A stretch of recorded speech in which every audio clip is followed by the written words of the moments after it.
नमस्कार मित्रों, मैं महाराज कुमार गुप्ता दक्ष स्टडी परिवार में आपको स्वागत करते हैं। बिहार शिक्षक भर्ती परीक्षा 2.0 म्यूजिक का मैराथन क्लास 21 नंबर आपके पास लाया गया है।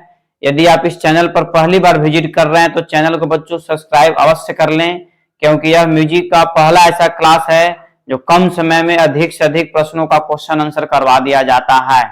इसमें कुल प्रश्नों की संख्या बच्चों 80 है। आपको सभी प्रश्न का आंसर कमेंट्स में अवश्य रूप में देना है और आपको स्कोरिंग करना है, बताना है कि 80 प्रश्न में कितने प्रश्नों का आंसर आपका सही हुआ।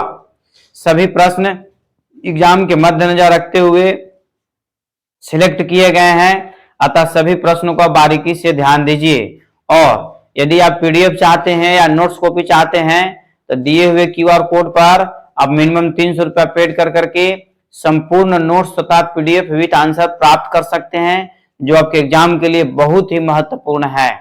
अतः बिना समय गवाए हुए आज के प्रथम प्रश्न पर बच्चों बारीकी से ध्यान दीजिए। कहाँ पाए जाते हैं? कुडमी या मलाई शिलालेख कहाँ पाए जाते हैं? तो ए में बच्चों आपका ऑप्शन है पुडुकोटे, बी में है मदुरई, सी में सुचिंद्रम और डी में आपका त्रिचूर है। इसका आंसर बच्चों क्या हो जाएगा? त्रिचूर। क्या यूट्यूब पर पहला ऐसा चैनल है जो कम समय में सबसे अधिक प्रश्नों का आंसर करा दिया जाता है और टोटल एग्जाम के मद्देनजर रखते हुए 80 प्रश्न ही प्रतिदिन बच्चों लाए जाएंगे। अतः प्रतिदिन आप कमेंट्स में आंसर जरूर दिया कीजिए और अपना स्कोरिंग कीजिए। अगला प्रश्न है, पुरिया कल्याण में ऋषभ का लगाव है। पुरिया कल्याण में ऋषभ का लगाव है। मारवा की तरह, पुरिया की तरह, पूर्वी की तरह या कल्याण की तरह? तो इसका आंसर बच्चों कमेंट्स में जरूर दीजिए। सी नंबर, पूर्वी की तरह। कितना कैसा? पूर्वी की तरह। ठीक है। नेक्स्ट प्रश्न पर आप ध्यान दीजिए कि भूत संख्या किसमें होती है? भूत संख्या किसमें होती है? सुलादी सप्तताल में, षड अंग में, कि 72 मेल करता स्कीम में, कि भाषा राग में? तो इसका आंसर बच्चों हो जाएगा एप्पल। एप्पल कहने का मतलब है कि सुलादी सप्ताल में, सुलादी सप्ताल में। अगला प्रश्न आपका है कि महाभारत काल में गीत, वाद्य एवं नृत्य तीनों के लिए संज्ञा दी गई है। अर्थात गीत को, वाद्य को, नृत्य तीनों के लिए क्या संज्ञा दी गई है? ठीक बच्चों, इसका आप कमेंट्स में जरूर आंसर दीजिए। तो ए में है संगीतन, बी में है शाश्वज, सी में है गंधर्व और डी में है उद्गाता। तो इसका आंसर बच्चों हो जाएगा सी नंबर, मतलब गंधर्व। क्या हो जाएगा? गंधर्व। एक चीज और आप याद रखिएगा कि गीत, वाद्य और नृत्य के सामूहिक रूप को हम संगीत कहते हैं। क्या कहते हैं? संगीत कहते हैं। अगला प्रश्न आपका है, पाणिनि यहाँ पर होगा, पाणिनि ने हाथ से गति एवं जाल देने की विधि के लिए संज्ञा प्रयोग किया है। पाणिनि साहब ने हाथ से गति एवं जाल देने की विधि के लिए भी संज्ञा प्रयोग किया है। तो बच्चों इसका आंसर आप कमेंट्स में दीजिए। पाणिनि, पनिधा एवं तालम, हस्त मुद्रा एवं नालच, परिवादन एवं कार्य, कार्य यहाँ पर होगा, इनमें से कोई नहीं। तो बच्चों इसका आंसर आपको हो जाएगा एप्पल। क्या हो जाएगा? एप्पल कहने का मतलब है कि पनिधा एवं तालम, पनिधा एवं तालम। अगला प्रश्न आपका है, गुरु विपिन सिंह नृत्य किस विद्या से संबंधित माने जाते हैं? या फिर आपसे पूछ सकता है कि गुरु विपिन सिंह का संबंध किस विद्या से है, किस नृत्य से है, ऐसे पूछ सकता है। देखिए बीपीएससी का आप लोग या तैयारी कर रहे हैं, इसलिए क्वेश्चन को थोड़ा सा घुमा घुमा कर दे रहा है ताकि आपको क्वेश्चन पढ़ने में कुछ वक्त लगे, ताकि आप फंस सकें। तो इसका आंसर बच्चों हो जाएगा मणिपुरी, उड़ीसी, असमिया या मोहिनी अट्टम। तो इसका आंसर क्या हो जाएगा? एप्पल, मणिपुरी। अगला प्रश्न पर मित्रों ध्यान दीजिए कि प्रसिद्ध वार्षिक नृत्य समारोह कहाँ आयोजित होता है? प्रसिद्ध वार्षिक नृत्य समारोह कहाँ आयोजित होता है? तो बच्चों ए में आपका है आगरा, बी में है बनारस, सी में है जगन्नाथपुरी और डी में है खजुराहो। इसका बच्चों आंसर हो जाएगा डी नंबर, खजुराहो। आपको कमेंट्स में आंसर देना है कि खजुराहो भारत के किस राज्य में है। ठीक है। अगला प्रश्न है कि निम्नलिखित में से कौन सा नृत्य महिला प्रधान है। निम्नलिखित में से कौन सा नृत्य महिला प्रधान है। तो मोहिनी अट्टम, कथक, कुचिपुड़ी या कथकली। ठीक है, तो बच्चों इसका आंसर हो जाएगा आपको मोहिनी अट्टम। एप्पल क्या हो जाएगा, मोहिनी अट्टम। निम्नलिखित में से कौन सा नृत्य महिला प्रधान है, तो मोहिनी अट्टम याद आपको होना चाहिए।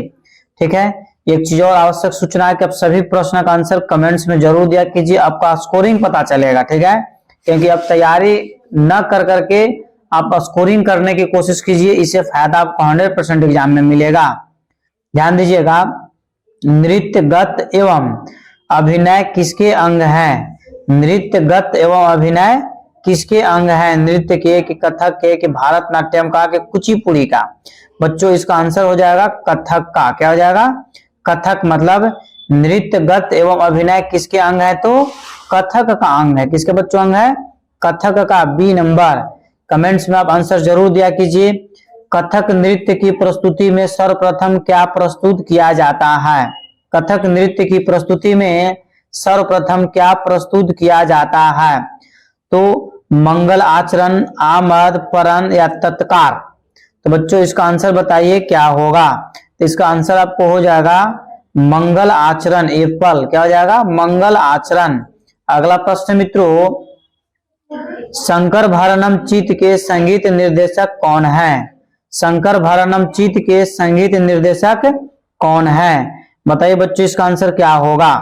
ठीक है, AR रहमान, इलियाज राज, रविशंकर या काम शास्त्री। तो बच्चों इसका आंसर आपको हो जाएगा AR रहमान। एप्पल क्या हो जाएगा, AR रहमान। शंकरभरणम चित्त के संगीत के निर्देशक कौन है, तो AR रहमान साहब है।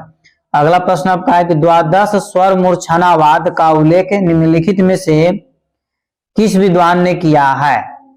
द्वादश स्वर मूर्छनावाद का उल्लेख निम्नलिखित में से किस विद्वान ने किया है। तो बच्चों मतंग साहब, नारद साहब, भरत साहब या कश्यप साहब। तो बच्चों इसका आंसर हो जाएगा ऋषि मतंग साहब। क्या हो जाएगा, मतंग साहब। अगला प्रश्न है, मतंग ने मूर्छना से किसकी सिद्धि प्राप्त करने का प्रयास किया है। मतंग ने मूर्छना से किसकी सिद्धि प्राप्त करने का प्रयास किया है। तान का, स्वर का, राग का या लय का। तो बच्चों इसका आंसर हो जाएगा राग का। C number. क्या हो जाएगा, सी नंबर। अगला प्रश्न मित्रों आपका कि प्राचीन श्रुति विभाजन किस श्रुति पर होती है। किस श्रुति पर होता है। तो ए में है 9वीं, बी में है 10वीं, सी में है 15वीं और डी में है 17वीं। तो इसका बच्चों आप आंसर जरूर बताइए। 13वीं कहने का मतलब है कि बी। ठीक है, अगला प्रश्न मित्रों है आपका कि नेशनल म्यूजिक एसोसिएशन कहाँ स्थित है। नेशनल म्यूजिक एसोसिएशन कहाँ स्थित है। कटक में, पूना में, दिल्ली में, हुगली में। बताइए मित्रों इसका आंसर क्या होगा। इतना आपको हिंट्स करते हैं कि उड़ीसा राज्य में है। तो उड़ीसा राज्य का एक ही शहर का नाम इसमें कटक। क्या है, कटक। नेशनल म्यूजिक एसोसिएशन कहाँ है, तो कटक में है।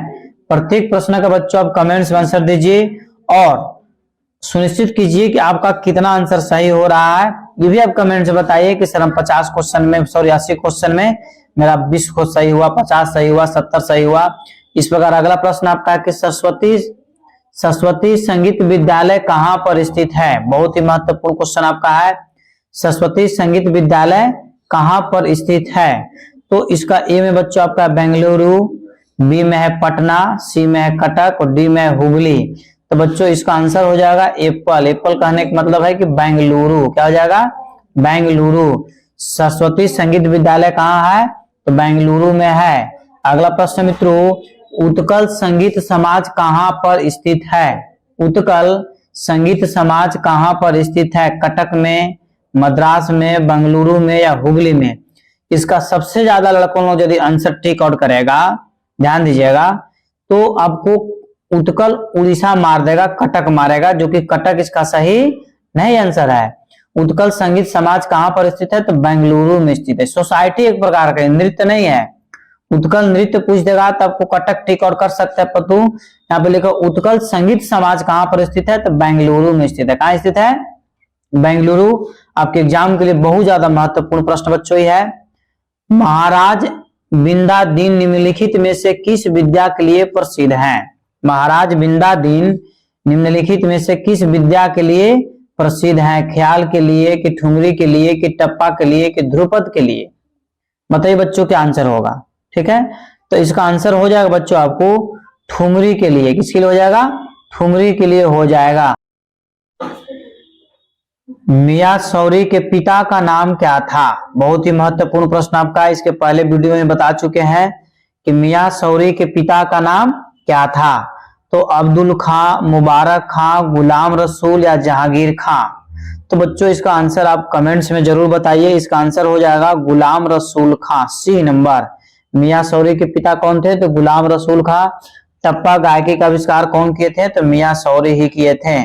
अगला प्रश्न मित्रों कि प्रसिद्ध टप्पा गायक मियां शौरी किस राजा के आश्रय में थे?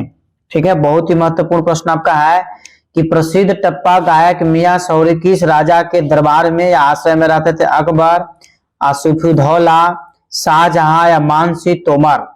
ठीक है, तो इसका आंसर बच्चों हो जाएगा आसिफउद्दौला। बोल मतलब मियां शौरी किसके दरबार में रहते थे बच्चों, तो आसिफउद्दौला के दरबार में रहते थे। ठीक है, इस प्रकार आपका अगला प्रश्न है कि तानसेन को कंठभरण वाणी विलास की उपाधि किसने विभूषित किया था? तानसेन को कंठभरण वाणी विलास की उपाधि किसने विभूषित किया?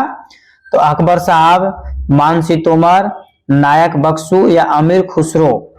बताइए बच्चों इसका आंसर क्या होगा। इसका बहुत ही हाईलाइटेड इसका आंसर है, बहुत हाईलाइटेड व्यक्ति है भी अकबर। कौन हो जाएगा, अकबर। तानसेन को कंठ भरण वाणी का उपाधि किसने दिया था, तो अकबर ने दिया था। तानसेन अकबर के दरबार में रहते भी थे। ठीक है, गोबर हार वाणी ... रसो छिपक है। ठीक है, हास्य, श्रृंगार, शांत या करुण? तो बच्चों इसका आंसर आपका हो जाएगा करुण, डी। ठीक है, कमेंट्स में लगातार आप आंसर दिया कीजिए। अगला प्रश्न आपका है कि ध्रुपद गायकों को ...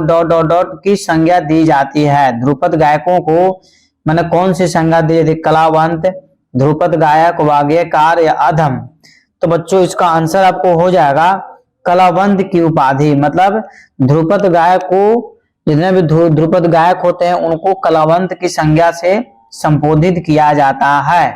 अगला प्रश्न आपका है कि ध्रुपद की संगीत में किस वाद्य का प्रयोग किया जाता है? ध्रुपद की संगीत में किस वाद्य का प्रयोग किया था? मृदंग, पखावज, तबला या ए और बी दोनों सही है? तो इसका आंसर बच्चों हो जाएगा मृदंग। इसका मृदंग। ध्रुपद की संगीत में किस वाद्य का प्रयोग किया जाता है? तो मृदंग का प्रयोग किया जाता है। अगला प्रश्न मित्रों आपका ध्यान दीजिएगा बारीकी से कि ध्रुपद की संगीत हेतु निम्नलिखित में से किस ताल का प्रयोग होता है?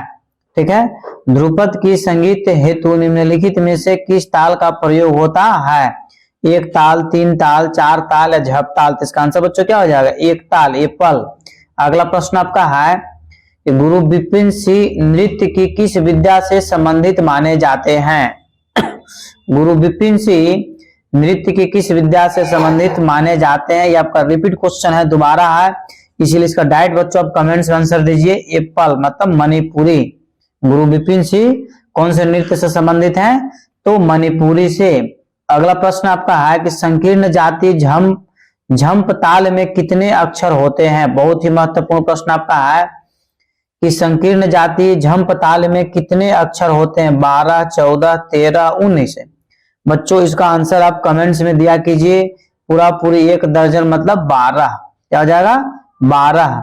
अगला प्रश्न मित्रों, त्यागराज किस प्रदेश के रहने वाले थे?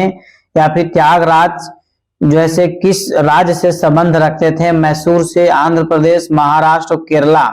तो बच्चों इसका आंसर आपको हो जाएगा आंध्र प्रदेश से। कहां से? आंध्र प्रदेश मतलब बॉल। ठीक है, त्यागराज किस राज्य के रहने वाले थे? तो आंध्र प्रदेश के रहने वाले थे। अगला प्रश्न आपका है उस कर्नाटक संगीतज्ञ का नाम बताएं जो हिंदुस्तानी संगीत से प्रभावित थे। ठीक है, उस कर्नाटक संगीतज्ञ का नाम बताया जो हिंदुस्तानी संगीत से क्या थे, प्रभावित है। श्याम शास्त्री, क्षेत्रज्ञ साहब, रामदास या पुरंदरदास। तो इसका बच्चों आपको हो जाएगा क्षेत्रज्ञ, बॉल। ठीक है, अगला प्रश्न पर आप ध्यान दीजिए कि मध्यम ग्राम की कितनी मूर्छनाएं हैं, या फिर आपसे पूछ सकता है कि मध्यम ग्राम की कितनी मूर्छनाएं होती है, 5, 4, 7 और 3। तो बच्चों इसका आप कमेंट्स में आंसर दीजिए, क्योंकि आपका स्कोरिंग ही आपको रिजल्ट देने वाला है। तो इसका हो जाएगा बच्चों 7। मध्यम ग्राम की कितनी मूर्छनाएं होती है, तो 7 होती है। मध्यम ग्राम की कितनी मूर्छना, 7 होती है। इसमें जितने भी प्रश्न बच्चों सिलेक्ट किए गए हैं सभी के सभी एग्जाम के मद्देनजर रखते हुए सिलेक्ट किए गए हैं। किस मूर्छना में 7 स्वर का समावेश है, किस मूर्छना में 7 स्वरों का समावेश है, तो पूर्णांक, षाड्विता, पूर्ण में या औडविता में। बताइए मित्रों क्या इसका आंसर होगा, क्योंकि बहुत ही महत्वपूर्ण प्रश्न आपका है। सी नंबर, पूर्णा में। किस मूर्छना में 7 स्वरों का समावेश होता है, तो पूर्णा में। अगला प्रश्न आपका है कौन सा वाद्य ज्यादा प्रचलित है, कौन सा वाद्य ज्यादा प्रचलित, दुदुम्भी, भेरी, इसराज या तबला। ठीक है, तो बच्चों इसका आंसर क्या होगा बताइए। इसका आंसर हो जाएगा तबला। क्या हो जाएगा, तबला, मतलब डी नंबर। एक चीज और, प्रतिदिन सुबह 8 बजे और रात्रि 8 बजे क्लास लिए जाते हैं। आप प्रतिदिन स्कोरिंग दोनों टाइम जो क्लास को ज्वाइन कीजिए और अंतिम समय तक बने हुए रहिए। 100% आपका रिजल्ट होगा तो होगा। संगीत मरकंद का रचना काल था, मतलब नारद साहब ने संगीत मरकंद की रचना किस शताब्दी में की थी। बच्चों इसका विवादित आंसर है, परंतु आंसर बता देते हैं कि 8वीं शताब्दी में। कौन सी शताब्दी में, 8वीं शताब्दी में। अभी तक कंफर्म कोई विद्वान नहीं बता चुका है, परंतु बहुत सारे बुक्स में 8वीं शताब्दी लिखा हुआ है, इसीलिए हर जगह लिखा हुआ कि विवादित है। नेक्स्ट प्रश्न पर ध्यान दीजिए। उस्ताद अली अकबर खां का संबंध किस वाद्य से है, उस्ताद अली अकबर खां क्या बजाते हैं, ये भी आपसे पूछ सकता है। उस्ताद अली अकबर खां का संबंध किस वाद्य से है। देख रहे हैं कितना क्वेश्चन घुमा करके दिया हुआ है। उस्ताद अली अकबर खां का संबंध किस वाद्य से है। सिंपल सा ऐसे पूछ सकता था कि उस्ताद अली अकबर खां क्या बजाते हैं, तो सितार। ठीक है, सितार, सरोद यहाँ पर नहीं होगा। सितार, बी में है गिटार और सी में है सरोद और डी में है वायलिन। ठीक है, बताइए मित्रों इसका आंसर क्या होगा। इसका आंसर हो जाएगा सरोद। क्या हो जाएगा, सरोद है। मतलब उस्ताद अली अकबर खां का संबंध किस वाद्य यंत्र से है, तो सरोद से है। अगला प्रश्न है कि पन्नालाल घोष क्या बजाते हैं। बताइए बच्चों इसका क्या आंसर होगा। इससे इजी क्वेश्चन आपको जीवन में कभी नहीं मिलेगा। यदि आप म्यूजिक टीचर बनना चाहते हैं तो इससे इजी क्वेश्चन आपको मिलने वाला नहीं है। पन्नालाल घोष क्या बजाते हैं, बताइए। सितार, सरोद, बीना, बांसुरी। तो क्या हो जाएगा, बांसुरी। ठीक है मित्रों, पन्नालाल घोष क्या बजाते हैं, तो बांसुरी बजाते हैं। अगला प्रश्न मित्रों आपका, तानसेन के गुरु का नाम बताएं। मतलब तानसेन के गुरु कौन थे, तानसेन के गुरु कौन थे। बताइए बच्चों, क्या बहुत ही हाईलाइटेड व्यक्ति हैं। अहोबल साहब, गोपाल नायक, स्वामी हरिदास या अकबर। इसका आंसर हो जाएगा बच्चों सी, स्वामी हरिदास। तानसेन के गुरु कौन थे, तो स्वामी हरिदास है। अगला प्रश्न आपका है उस्ताद अलाउद्दीन खां के गुरु कौन थे। बताइए उस्ताद अलाउद्दीन खां के गुरु कौन थे, तो वजीर खां, हाफिज अली, अमीर खां या रईस खां। इसमें जितने भी बच्चों ऑप्शन दिए गए हैं और जितने भी प्रश्न तैयार किए गए हैं सभी के सभी एग्जाम के मद्देनजर रखते हुए तैयार किए गए हैं। इसका आंसर हो जाएगा बच्चों वजीर खां। क्या हो जाएगा, एप्पल, वजीर खां। उस्ताद अलाउद्दीन खां के गुरु कौन थे, तो वजीर खां थे। अगला प्रश्न आपका है कि व्यभिचारी भाव को ... नाम से भी जाना जाता है। कहने का मतलब है ए में आपका है अनुभाव, बी में है व्यभिचारी भाव, सी में है विभाव, डी में अस्थाई भाव। तो इसका आंसर बच्चों हो जाएगा अस्थाई भाव, डी नंबर। क्या हो जाएगा, अस्थाई भाव। अगला प्रश्न पर मित्रों ध्यान दीजिए कि आलंबन तथा उद्दीपन किसके प्रकार हैं। आलंबन तथा उद्दीपन किसके प्रकार है, भाव का, विभाव का, अनुभाव का या अस्थाई भाव का। बताइए बच्चों इसका आंसर क्या होगा, तो विभाव का, बॉल। ठीक है, कम समय में बहुत ही प्रश्नों का आंसर आपको करवा दिया जाएगा। अस्थाई भाव है ... ठीक है, स्वर है कि विभाव है कि चित्तवृत्ति है कि इनमें से कोई नहीं। बताइए बच्चों क्या आंसर होगा, कमेंट्स में फटाफट आंसर दिया कीजिए। इसका आंसर हो जाएगा सी नंबर, मतलब चित्तवृत्ति। क्या हो जाएगा? चित्तवृत्ति। अगला प्रश्न आपका है कि पाणिनि ने संगीत के लिए किस संज्ञा का प्रयोग किया है? पाणिनि ने संगीत के लिए किस संज्ञा का प्रयोग किया है? शिल्प का, श्रुति का, सुर का या आर्थी का? बताइए बच्चों, आंसर इसका क्या होगा? कमेंट्स में जरूर आप आंसर दीजिए। इसका आंसर हो जाएगा एप्पल, शिल्प का। पाणिनि ने संगीत के लिए किस संज्ञा का प्रयोग किया है? तो शिल्प का। ठीक है, शिल्प मतलब निर्माण करना। अगला प्रश्न आपका है, ध्यान दीजिएगा कि अष्टाध्यायी के रचयिता कौन है? बताइए क्या आंसर होगा? अष्टाध्यायी के रचयिता कौन है? इससे भी इजी क्वेश्चन आपको मिलने वाला नहीं, बहुत ही इजी और बहुत ही आसान प्रश्न है। पाणिनि साहब, कोहल साहब, कालिदास या भरत साहब? तो अष्टाध्यायी के रचयिता आपको हो गया पाणिनि साहब। कौन है? पाणिनि साहब। कहने का मतलब है कि एप्पल। अगला प्रश्न मित्रों आपका कि तान कप्तान की उपाधि किस कलाकार को प्राप्त है? तान कप्तान की उपाधि किस कलाकार को प्राप्त है, या फिर तान कप्तान की उपाधि किस कलाकार को कहते हैं? तान रस खां को, अलादिया खां को, पंडित रघुनाथ को या रघुनाथ महापात्र को? बच्चों इसका आंसर आपको 100% याद होना चाहिए। क्वेश्चन में ही देखिए आंसर छुपा हुआ है। तो तान रस खान को, एप्पल। ठीक है, तान कप्तान की उपाधि किस कलाकार को मैंने प्राप्त है? तो तान रस खां को। अगला प्रश्न आपका है, ताज महोत्सव का आयोजन कहाँ किया जाता है? बताइए क्या आंसर होगा? ताज महोत्सव का आयोजन कहाँ किया जाता है? ठीक है, बिलासपुर, आगरा, ग्वालियर, पंजाब? इसका बच्चों सबसे ज्यादा बच्चे आंसर यदि टिक आउट करेंगे तो आगरा टिक आउट करेंगे, क्योंकि आगरा गलत आंसर है। ताज महोत्सव का आयोजन कहाँ पर किया जाता है? तो ग्वालियर में किया जाता है। कहाँ किया जाता है? ग्वालियर में। बहुत ही महत्वपूर्ण प्रश्न आपका इस एग्जाम के लिए। ऐसे ऐसे क्वेश्चन ही आपके एग्जाम में पीछे लेकर के जाएगा, क्योंकि ताज मतलब ताजमहल लोग समझ जाएगा कि आगरा, और मार देगा फट से। जबकि ताज महोत्सव प्रत्येक वर्ष कहाँ आयोजित किया जाता है? तो ग्वालियर में किया जाता है। अगला प्रश्न आपका है, मेल खाते हुए स्वरों का एक साथ बजाने को क्या कहते हैं? मेल खाते हुए स्वरों को एक साथ बजाने को क्या कहते हैं? टाई, असलर, टर्न या कार्ड? बताइए बच्चों इसका आंसर क्या होगा? तो इसको कार्ड बोलते हैं। डी। क्या बोलते हैं? कार्ड। मेल खाते हुए स्वरों को एक साथ बजाए जाने को क्या कहते हैं? तो कार्ड कहते हैं।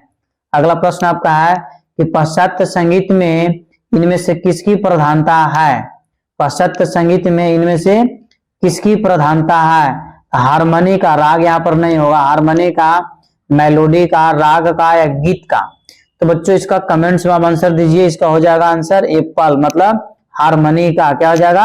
हारमोनी का। अगला प्रश्न आपका है, इनमें से कौन सा वाद्य इक्वली टेम्पर्ड स्केल पर आधारित है? इनमें से कौन सा वाद्य इक्वली टेम्पर्ड स्केल पर आधारित है? तो ए में बांसुरी, बी में हारमोनियम और सी में तबला और डी में अलगोजा? तो इसका आंसर बच्चों हो जाएगा हारमोनियम, बी नंबर। क्या हो जाएगा? हारमोनियम। अगला प्रश्न मित्रों आपका कि स्टॉप नोटेशन पद्धति में ताल चिन्ह को क्या कहते हैं? बहुत ही महत्वपूर्ण प्रश्न आपका है। स्टॉप नोटेशन पद्धति में ताल चिन्ह को क्या कहते हैं? की signature, clap signature, time signature या फ्लैट? बताइए मित्रों इसका आंसर क्या होगा? तो टाइम सिग्नेचर, सी नंबर। क्या हो जाएगा? Time signature.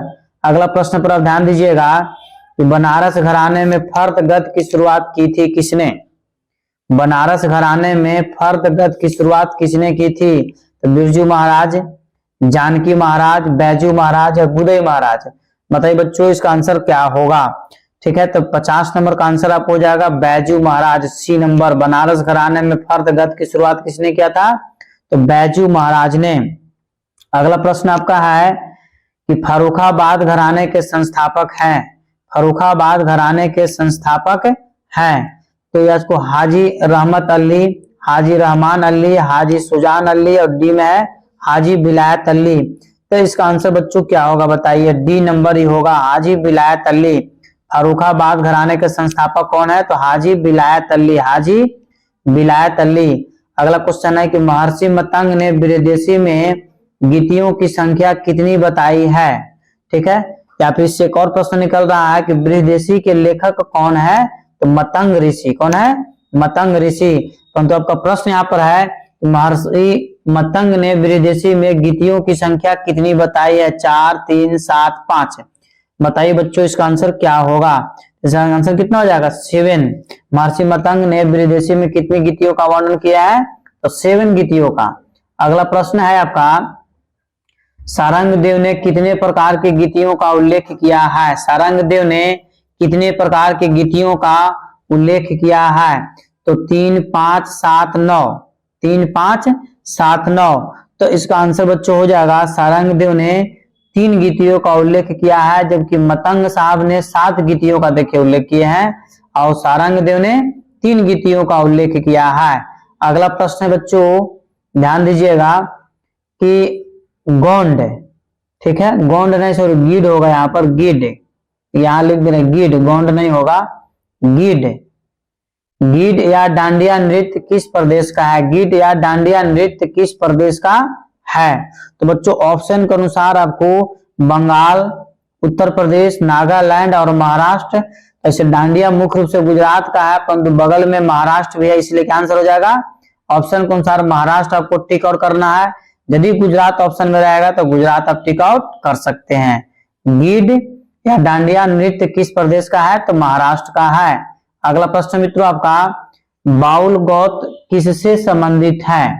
बाउल गौत किससे संबंधित है, तो बाउल संप्रदाय से, मौसम से, जाति विशेष से या फिर स्थान विशेष से। इसका आंसर बच्चों हो जाएगा एप्पल, बाउल संप्रदाय से। क्या हो जाएगा, बाउल संप्रदाय से। बंगाल में किसानों एवं मलाहों का गीत है। बंगाल में किसानों एवं मलाहों का गीत है, भटियाली, झूमर, लावनी या गरबा। मतलब बंगाल में किसानों और मलाहों द्वारा किस गीत का प्रयोग किया जाता है, बताइए बच्चों आंसर क्या होगा। ठीक है, तो इसका आंसर मित्रों हो जाएगा एप्पल, भटियाली, या फिर भटियाली जो है, भटियाली जो गीत है वो बंगाल का ही है ही, बाकी झूमर बंगाल का नहीं है, लावनी महाराष्ट्र का, गरबा गुजरात का है। ऑप्शन से आपका क्या हो जा रहा है, छट जा रहा है कि बंगाल में किसानों एवं महिलाओं के गीत को क्या बोलते हैं, तो भटियाली बोलते हैं। अगला प्रश्न आपका है कि बंगाल के लोक संगीत में प्रधानता है। बंगाल के लोक संगीत में प्रधानता है ताल एवं लय, अस्तर एवं ताल, गीत एवं धुन, धुन एवं बोलों की। तो बच्चों इसका आंसर हो जाएगा आपको एप्पल, ताल एवं लय की, ताल एवं लय की। देखिए कुल 80 प्रश्न है, 80 प्रश्नों को आप लगातार वीडियो देखिए और सभी प्रश्न का कमेंट्स में आंसर दीजिए और बताइए कि आपका कितना आंसर सही हुआ।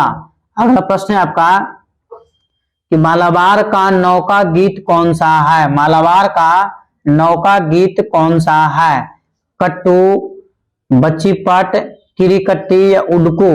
तो इसका आंसर बच्चों आप कमेंट्स में फटाफट बताइए। तो इसका आंसर हो जाएगा कच्ची पट्ट, कच्ची पट मतलब बॉल। अगला प्रश्न आपका है कर्नाटक संगीत पद्धति की मुख्य तालों की संख्या है, अर्थात कर्नाटक संगीत पद्धति में मुख्य ताल कितने हैं, 5, 7, 9, 56। 5, 7, 9, 56। बच्चों इसका आंसर हो जाएगा 7। कितना हो जाएगा 7। कर्नाटक संगीत पद्धति में मुख्य तालों की संख्या कितनी है, तो 7 है। अगला प्रश्न बच्चों देखिए यहाँ पर 7 कहने का मतलब है कि बी। ठीक है, ध्यान दीजिएगा मित्रों, राग शंकर भरण का उपपद है, राग शंकर भरण का उपपद है। तो ए में आपका मंछा, बी में आपका हरि, सी में माया और डी में श्रीरा, श्रीरा। ठीक है, तो बच्चों इसका आंसर आप कमेंट से बताइए क्योंकि बहुत ज्यादा महत्वपूर्ण है। तो हो जाएगा हरि। क्या हो जाएगा, हरि कहने का मतलब है कि बी, राग शंकर भरण का उपपद क्या है, तो हरि। नेक्स्ट प्रश्न मित्रों आपका कि नारायण तीर्थर में किसकी रचना है। नारायण तीर्थर में किसकी रचना है, पद का, जावली का, तरंग का या कीर्तनम का।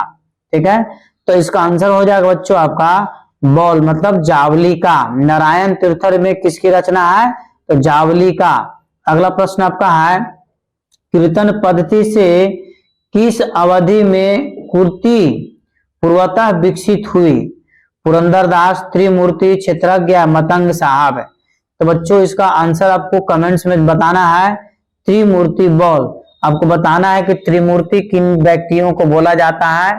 ठीक है, और त्रिमूर्ति का संबंध किससे है, तो तंजौर शहर से है। ठीक है, एक आपको इसमें हिंट्स दे देते हैं कि मुत्तु स्वामी दीक्षितार और जैसे और श्याम शास्त्री, 2 व्यक्ति आपको हम बता दे रहे हैं कि त्रिमूर्ति में शामिल थे। एक व्यक्ति का आंसर आपको कमेंट्स में देना है। अगला प्रश्न आपका है कि चतुन जाति त्रिपुट ताल की मात्रा संख्या है। चतुन जाति त्रिपुट ताल की मात्रा संख्या है 10, 8, 12, 16।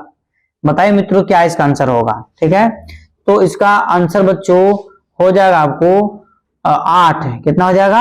8। ठीक है, एक चीज और ध्यान दीजिएगा, यहाँ पर चतुन नहीं होगा, चतुस्र हो जाएगा। क्या हो जाएगा? चतुस्र। मिसप्रिंट लिखा गया है चतुस्र। ठीक है, चतुस्र जाति त्रिपुट ताल की मात्रा संख्या है तो 8 है। कितना है? 8 है। अगला प्रश्न पे बच्चों ध्यान दीजिएगा कि थिरुवाचकम ... में पाए जाने वाले स्रोत हैं। थिरुवाचकम ... में पाए जाने वाले स्रोत हैं नैनार, अंडाल, अधर या मणिक वासगर। तो बच्चों इसका आंसर आप कमेंट से बताइए। इसका आंसर क्या हो जाएगा? एप्पल, नैनार। क्या हो जाएगा? नैनार। एक चीज याद रखिएगा कि नैनार किसको बोलते थे बताइए? तो विष्णु के अनुयायी को नैनार बोलते थे। वैष्णव धर्म के अनुयायी को क्या बोलते थे? नैनार बोलते थे। अगला प्रश्न आपका है हिंदुस्तानी संगीत में मोहन राग का नाम क्या है? मतलब हिंदुस्तानी संगीत में मोहन राग का अन्य नाम क्या है? तो मालकौंस, ठीक है, भोपाली सोहनी, सी में है दुर्ग और डी में है सिर्फ सोहनी। तो बच्चों इसका आंसर हो जाएगा सोहनी। क्या हो जाएगा? सोहनी। सभी प्रश्न का आंसर आप कमेंट्स में जरूर दिया कीजिए। अगला प्रश्न आपका है कि 10 विधि राग वर्गीकरण का उल्लेख मिलता है। 10 विधि राग वर्गीकरण का उल्लेख मिलता है नाट्य शास्त्र में, संगीत मरकंद में, बृहदेशी में या संगीत रत्नाकर में। तो बच्चों इसका आंसर आप कमेंट से बताइए। बृहदेशी में। इसमें बृहदेशी में सी लिखाएगा, बृहदेशी में। ठीक बच्चों, अगला प्रश्न आपका है कि फरद संबंधित है। फरद संबंधित है कायदा से कि पेशकार से कि गत से कि परन से? बताइए मित्रों इसका आंसर क्या होगा? तो इसका आंसर हो जाएगा गत से। क्या हो जाएगा? गत से। कहने का मतलब है कि सी फरद संबंधित है किससे? तो गत से। अगला प्रश्न आपका है कि तबला एकल वादन में बजाई जाने वाली पहली रचना है। तबला एकल वादन में बजाई जाने वाली पहली रचना है तो कायदा, रेला, पेशकारा या गत? तो बताइए बच्चों इसका आंसर क्या होगा? इसका आंसर हो जाएगा पेशकारा, सी नंबर। जितने भी प्रश्न इसमें सिलेक्ट किए गए हैं सभी के सभी एग्जाम के मद्देनजर रखते हुए बच्चों किए गए हैं, अतः सभी प्रश्न का आंसर आप जरूर दीजिए। आपको इससे पता चल जाएगा कि आपका स्कोरिंग कितना चल रहा है। ठीक है, नेक्स्ट प्रश्न है कि तिसत्र त्रिपुट ताल की मात्राएं हिंदुस्तानी संगीत के किस ताल के बराबर होती है? रूपक ताल, 3 ताल, दादरा ताल या कहरवा ताल? बताइए बच्चों इसका आंसर क्या होगा? तो इसका आंसर हो जाएगा 3 ताल। क्या हो जाएगा? 3 ताल, मतलब बी नंबर। ठीक है, एक चीज याद रखिएगा बच्चों कि तिसत्र मतलब 3 होता ही है, तो इसका क्वेश्चन में ही आंसर आपका साइलेंट किया हुआ है। अगला प्रश्न आपका है कि संगीत रत्नाकर और संगीत मरकंद में आने वाले समान कौन है? आने वाले समान कौन है? तो रोहिणी, हलादी, उग्र या छोभिनी? तो इसका आंसर बच्चों आप कमेंट्स में जरूर दीजिए। इसका आंसर हो जाएगा डी नंबर, छोभिनी। ठीक है, संगीत समय सार का उल्लेख कौन है? संगीत समय सार का सॉरी लेखक कौन है? जी उल्टा बोला गया। संगीत समय सार के लेखक कौन है? इसका आंसर बच्चों आपको जरूर याद होना चाहिए। भरत साहब, सर्वदेव, ठीक है, मतंग साहब या वेंकट भैरवी? तो इसका आंसर बच्चों आप कमेंट्स में जरूर दिया कीजिए। इसका आंसर हो जाएगा आपको पसर्वदेव। क्या हो जाएगा? पसर्वदेव। ठीक है, संगीत समय सार के लेखक कौन है? तो पसर्वदेव। एक चीज और याद है कि पसर्वदेव का संबंध जो है जैन धर्म से था और जैन धर्म की 23वें तीर्थकर थे। क्या तीर्थकर थे? 23वें तीर्थकर थे। और जैन धर्म का जो प्रसार हुआ था वो प्राकृत भाषा में हुआ था। किस भाषा में हुआ था? प्राकृत भाषा में हुआ था। अगला प्रश्न बच्चों ध्यान दीजिएगा कि संगीत राग कल्पद्रुम के लेखक कौन है? इसका भी आंसर बहुत ही हाईलाइटेड व्यक्ति है। संगीत राग कल्पद्रुम के लेखक कौन है? मोहम्मद रजा, सवाई प्रताप सिंह, कृष्णा प्रद व्यास या इनमें से कोई नहीं? तो बच्चों इसका आंसर हो जाएगा सी नंबर, कृष्णा प्रद व्यास। कृष्णा प्रद व्यास साहब। अगला प्रश्न आपका है कि संगीत दर्पण ग्रंथ की रचना किस सन में हुई थी? संगीत दर्पण ग्रंथ की रचना मतलब कब हुई थी? 1625 में, 1626 में, 1627 में, 1628 में। इसका आंसर हो जाएगा 1625 में। कब हुआ था? 1625 में। और संगीत दर्पण के लेखक कौन है? तो दामोदर गुप्त है, दामोदर साहब, ठीक है, दामोदर गुप्त, ठीक है। अगला प्रश्न बच्चों आपका कि नारदीय शिक्षा में कितने ग्राम रागों का वर्णन किया गया है? नारदीय शिक्षा में कितने ग्राम रागों का वर्णन किया गया है? 5, 10, 7 और 6। बताइए मित्रों इसका आंसर क्या होगा? तो इसका आंसर हो जाएगा 7। कितना हो जाएगा? 7। नारदीय शिक्षा में कितने ग्राम रागों का वर्णन किया गया है? तो 7 मतलब सी नंबर। अगला प्रश्न मित्रों कि दत्तात्रेय वीणा वादक, ध्यान दीजिएगा, दत्तात्रेय वीणा वादक हैं गोपाल कृष्ण मतंग साहब, नाना पाने सेन होगा, ठीक, नाना पान सेन, और डी में है स्वामी D.R. पार्वतीकर। तो बच्चों इसका आंसर आपको कमेंट्स में बताना है। इसका आंसर हो जाएगा डी नंबर, स्वामी D.R. पार्वतीकर। अगला प्रश्न मित्रों कि निम्नलिखित में से कौन सा राग आश्रय राग है? निम्नलिखित में से कौन सा राग आश्रय राग है? पूर्वी, मालकौंस, रामकली या पुरिया? तो बच्चों इसका आंसर हो जाएगा एप्पल, पूर्वी। इसका पहले भी आंसर हम बता चुके हैं, इसलिए जितने भी प्रश्न इसमें दिए गए सभी के सभी अति महत्वपूर्ण प्रश्न दिए गए हैं, इसलिए सभी प्रश्न का आंसर आप जरूर दीजिए, ठीक है मित्रों। माई म्यूजिक माई लाइफ बहुत ही महत्वपूर्ण प्रश्न आपका है। माई म्यूजिक माई लाइफ ग्रंथ के लेखक कौन है? तो रात नंजनकर साहब, रविशंकर साहब, रविन्द्रनाथ टैगोर साहब की अली अकबर? तो इसका आंसर हो जाएगा बॉल, रविशंकर साहब है। माई म्यूजिक माई लाइफ के लेखक कौन है? तो रविशंकर साहब है। अगला प्रश्न है कि सर्वप्रथम रचित वेद का नाम बताएं। मतलब इनमें से कौन सा ऐसा वेद है जो सबसे पहले रचना किया गया था? इसका आंसर आपको बच्चों जरूर याद होना चाहिए, ऋग्वेद। क्या हो जाएगा? ऋग्वेद। अगला प्रश्न मित्रों कि संगीत किसे कहते हैं? बताइए संगीत किसे कहते हैं? तो हम इसके पहले वाला वीडियो में बता चुके हैं कि गायन का, वादन का और नृत्य का सामूहिक समूह को हम क्या बोलते हैं? संगीत बोलते हैं। मतलब तीनों के मिश्रण को। डी नंबर आंसर क्या हो जाएगा? सही। संगीत किसको बोलते हैं? जिसमें गायन भी हो, वादन भी हो, नृत्य भी हो, तीनों शामिल होना चाहिए।